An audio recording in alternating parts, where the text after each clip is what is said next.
Welcome to The Explainer, everyone. Today we are diving into something absolutely mind-bending. We're looking at a 2,500-year-old Buddhist scripture, specifically Yamaka Part 2 from the Abhidhamma Pitaka, that actually mirrors the sophisticated logic of modern computer science. I mean, usually when you hear ancient religious text, you probably immediately picture poetry, parables, or maybe some mystical metaphors, right? But as you'll see today, scholars have shown that this text is built on a logical framework so precise it essentially operates just like modern symbolic logic and set theory. It's literally a structured mathematical approach to understanding reality itself. Here's a quick look at our agenda for today.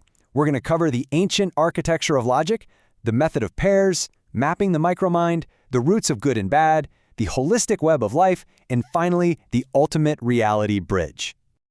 All right, let's jump right into Section 1, Ancient Architecture of Logic Breaking the Myth. First things first, we need to completely shatter a huge misconception here. So normally, people look at these ancient scriptures and assume they're just manuals for rote memorization that require blind, dogmatic faith. But scholars today realize the Yamaka is something entirely different. It's a rigorous system of symbolic logic. It meticulously tests reality using reasoning that genuinely rivals modern scientific methods. It's used to analyze the structure of the mind, our actions, and our human faculties. The text doesn't just ask you to believe it, it literally asks you to compute it. Which brings us to Section 2, the method of pairs, the Yamaka blueprint. Now, the word Yamaka itself literally translates to pairs or pairing, and that is the defining blueprint of this entire text. It uses a super-specific, bidirectional questioning method. It always kicks off with the anuloma step, which is the forward question. It simply asks, is state A exactly the same as state B? So for example, it might ask, is every wholesome thing a root of goodness? And this is done intentionally to forcefully eliminate any linguistic ambiguity. It pins the concept down so it can't just squirm away into some vague metaphor. But wait, then it immediately flips the script. This is the patiloma step. It asks, hold on, is state B exactly the same as state A? Going back to our example, is every root of goodness a wholesome thing? By reversing the equation, the text tests the logical boundaries to sniff out any exceptions. It's exactly like how a modern software programmer writes unit tests to find edge cases in code. If a statement isn't completely true in both directions, the text forces us to define exactly where the overlap is and exactly where it isn't. And then it applies this intense paired logic across 6 distinct dimensions of time. It's not just testing reality right now, it's testing it in the past, the present, the future, and all the overlapping periods in between. By forcing every single concept through this rigorous multidimensional time matrix, the text mathematically proves that absolutely everything is impermanent.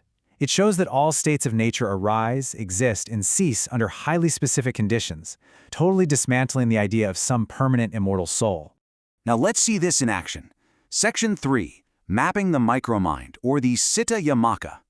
Applying this incredibly strict logic, we're zooming way into the first of the 3 specific Yamakas we're covering today.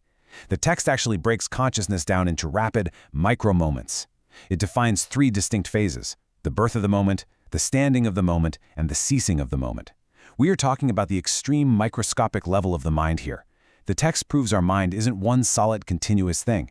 Instead, it's constantly being born, standing for a microscopic fraction of a millisecond, and then ceasing. It's ancient cognitive psychology, analyzing the mind frame by frame by frame. So why does this matter? Well, by mapping these micro-moments, the text logically proves the core difference between an ordinary person and an enlightened being. An ordinary mind is still infected with ignorance and craving, right? So the logic shows that when our micro-moment ceases, that residual energy practically forces the birth of a brand new moment, trapping us in a cycle of rebirth. But the enlightened mind of an arahant? They have 0 craving left. So mathematically speaking, when their final mind ceases, there's absolutely no causal condition left to generate a new moment. It simply ceases. The logic is totally airtight.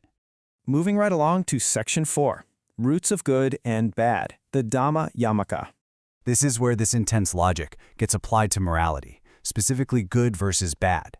And here, the text acts like an ultimate purifier. It gets incredibly strict with definitions, like kusala, which means wholesomeness. It doesn't just casually say, hey, do good things. It uses that intense paired questioning method we just talked about to isolate the true root of goodness from things that are merely associated with it. It forces you to ask, is this actually the core mechanism of good or just a side effect? The Yamaka strictly separates a true root the thing that actually causes a state of mind, from a mere component that's basically just along for the ride. Now remember how the mind shifts at that crazy microscopic speed we just looked at? Because of that, you technically cannot experience a good thought and an angry thought in the exact same micro moment. I know, you might feel like you're angry at an injustice while feeling totally good about your moral stance simultaneously. But the text logic proves your mind is actually flickering incredibly fast between a root of anger and a root of goodness. They literally never share the exact same micro moment of existence. Okay, zooming back out from microscopic psychology to our broader biology, we hit Section 5, the holistic web of life, the indriya Yamaka. Here, the text categorizes 22 interdependent faculties of life. We're looking at things like the eye faculty, the ear faculty, the wisdom faculty, and the life faculty. And what's fascinating is this isn't just some random ancient list. It is a completely holistic view of how our physical and mental systems govern us. It seamlessly blends biology, psychology, and spiritual elevation into one massive, interconnected web of cause and effect. This highlights a very strict rule of interdependence. Think about it. You can lose your eye faculty, your sight, and your life faculty will still keep on ticking. But if the life faculty ceases, every single other faculty instantly ceases right along with it. They do not exist in a vacuum. They rely entirely on causal conditions. It is a brilliant, ancient masterclass in systems thinking. And that brings us to the grand climax of the text, Section 6, the ultimate reality bridge, the final conclusion. After all of this intense categorization, pairing, and relentless logical testing, the text arrives at a profound conclusion. Scholars point out that this rigorous architecture of logic completely strips away the illusion of the immortal soul. There is absolutely no room for ambiguity left. When you test every single concept forward and backward across time, you are left with one absolute reality. There is no permanent self. There's no central owner of your mind or your body. There is only an ever-changing stream of conditions that arises, exists, and ceases. Ultimately, Yamaka Part 2 serves as a vital bridge. It takes you from conventional reality, where we casually throw around words like I, me, and mine, and systematically rewires how you think. It forces your mind into a state of absolute, precise understanding. In fact, mastering this logic is the crucial key to preparing your mind for the Mahapatana, which is the absolute peak of Buddhist teachings on universal causal relations. You literally can't understand the complex web of the universe until you've debugged your own internal logic first. So I want to leave you with a real mind-bender today as you reflect on the incredible, fleeting architecture of your own mind. If the ancient logic of the Yamaka is completely right, and your mind is just this rapid stream of microscopic, changing moments constantly being born and dying, who is actually watching this explainer right now? Think about that. Thank you so much for joining me on this deep dive into the brilliant logic of the past. Keep questioning, keep learning, and I'll catch you next time.